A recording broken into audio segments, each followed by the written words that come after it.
To start us off, I'll ask the first question. Actually, I wanted to go back to Michael. I thought it was interesting you talking about now the evolution of what the property manager, their involvement is with the building, and how it's becoming about the people, and how that has that leads to the commercial success by tenant retention.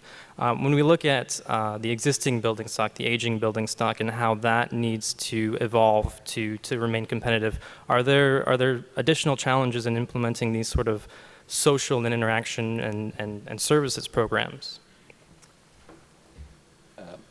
As ever, the biggest obstacle is the preparedness of the business owner, the tall building owner, to invest in their property, and we've really only started on a journey to have the conversation be about community within property. So an owner will readily invest, given the right stimulus, in the hard services in a building, anecdotal evidence and generally empirical evidence that the systems aren't meeting the market demands or becoming unreliable. It's a little bit more difficult, although getting easier, I must say, for owners to invest in the social infrastructure within the properties. And I mentioned collaboration spaces. Most existing properties will have really unappealing space somewhere in their building that if it becomes vacant, it can be vacant for a long time. So we are having some success in convincing building owners to seize the opportunity to turn that commercially unappealing space into an amenity and a benefit for the property, a communal space to service the occupants of the property. And then thereafter, we're changing the structure of our teams. We have customer service managers as part of our property management teams now. So to really emphasise that we focus on the people, creative events, creating engagement. Nothing pleases me more to see a fully activated lobby space to create excitement and engagement, and not just an ant track where people get in and out of the building. And we're doing a lot of work in that space. Thank you. Question back here? It's Julian Chen from Henning Larsen in Denmark. Question for Tim. I'm a big fan of Offcenter tall buildings. So that was a fantastic presentation you have there. In Denmark, we, as in the case with the rest of Europe, we are forced to work with small plots. So, and to complicate the matter a bit further, we have this thing with maximum lease span that is not exceeding 6.5 meters, due to the fact that every single permanent workspace has to have access to natural daylight and view. And that obviously makes the tall building very inefficient, and makes it very difficult to accommodate programs such as trading floor, for example. So obviously the off-centered solution, it's obvious, in this instance. But we've done a couple of proposals like that, but it will always get shot down by the speculative developer. And we could never go beyond that. I was just wondering if you have any advice. Right. So I think the point is that if your tenants are coming and wanting a certain product, and you have that product, you can set it at whatever price. That's a law of supply and demand. But we're finding is not only the tenants of buildings, but even developers themselves are coming to us saying, people are not liking our buildings anymore. We have a challenge to create the kind of space or to provide the space that they're looking for. And I think that's, if it's a commercial development world, it's got to be market driven.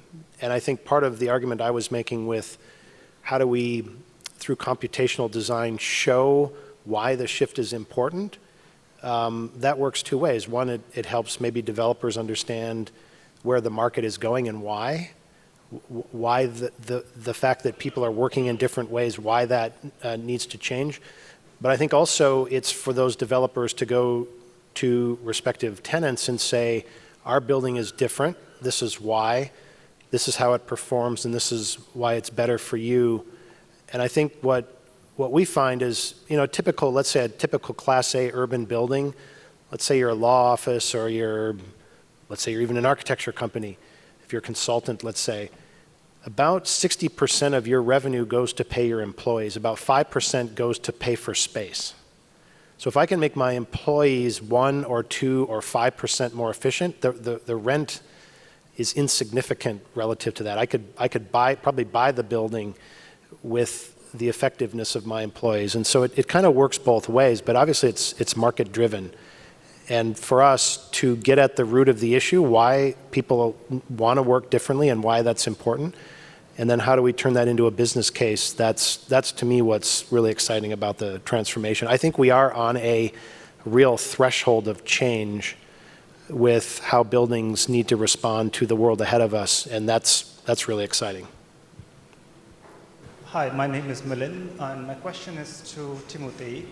You showed a very good presentation about simulation, and if I'm not mistaken, you mentioned about the analysis of locating an amenity space. So you did one simulation with a central amenity space, and then you had one which was having on different floors.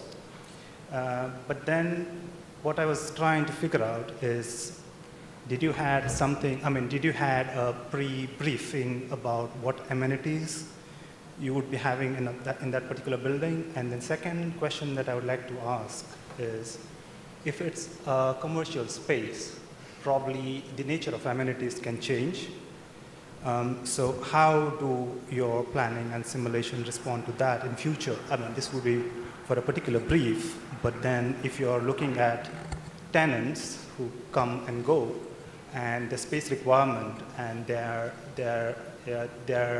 engagement with the space is different, then how do this kind of amenities and how do this simulation actually help develop a space? I mean, it evolves, or is it very static, again, to a particular brief? Right. Yes, let me answer your first question. I think with the fact that of a program, we were given a program, and when you look at this kind of activity-based work program, which is what most of our clients are dealing with these days, it's about designing a multiplicity of spaces that people can work in. You might need a heads-down space for a day. You might want to have a 2-person meeting. You might have a 20-person meeting, and you need to create spaces for all of those types of environments, and it needs to be flexible. At the same time, it needs to be specific. So in the case of the distributed versus the centralized model, we really looked at two things. The distributed model was more about if you took 5 floors or 6 floors and you said you were going to put a meeting center or a gathering space that would allow for, let's say, larger meetings, if you're going to cluster that around every 6 floors, then we ran the simulation based on that type of program and then distributed it every 6 floors. So we thought that, because I have to say, our first hunch was distributed amenities are going to bring people together. Because think if you're sitting at your desk and you think, I got to go down 20 floors to a centralized zone, will you do that? As opposed to, I'm just going to go up 1 or 2 floors. And in fact, what was interesting is because this particular client wanted to have more unique serendipitous relationships, it drove them to want to centralize it. So that's why we ran this analysis. Now, what we actually then went on to do, and this is maybe a partial answer to your second question, is what we actually did is we put all the amenities down at the city street. We didn't put them in the center of the building. We didn't put them at the top of the building. We actually brought everything down, and we have massive scale of everything from phone booths to spaces that would handle 6,000 employees, and that whole gamut. The other thing, and this is kind of the flexibility side, so a lot of that they built in based on the kind of needs that they knew they had. The other thing they did is they said, let's make the retail space around the building also part of our programming. So we don't want to run everything. We want a Shake Shack. We want a Starbucks. We want these groups also to be part of our property. And I think this is the communal side of it. You don't necessarily have to do it all yourself. And honestly, you don't really want to do it all yourself. So you do want things that change. You want the core elements that you know are about your business or about your tenancy, but at the same time you want that diversity. And maybe one more piece about this function of the flexibility or the long term is the project we showed in Singapore. Again, we wanted to create a space that would allow tenants, so let's think of a multi-tenant situation, they don't have to build out a conference room for 20 people, which probably sits empty for whatever, 35 hours out of the week. You should be able to go down or up in your building and actually go to those convening centers so that you don't have to dedicate that real estate, because you want that real estate on your floor to be about your employees getting together. So those are, I don't know if I specifically answered your two questions, but I think generally speaking, you know, the ideas of how we look at amenities, how we look at distributing space, it's thought through based on, in some ways, the end user, but also an idea about how you really push your tenants to find your building maybe more interesting than others.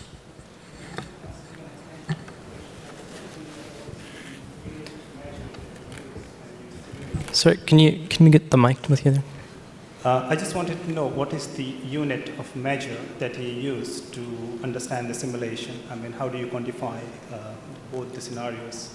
Because you showed, I mean, there was a graph, basically, which Yeah. is yellow to green, but then what exactly is the unit of measure? Right, so what we do is we actually create avatars. I mean, one of the great things with technology is we can give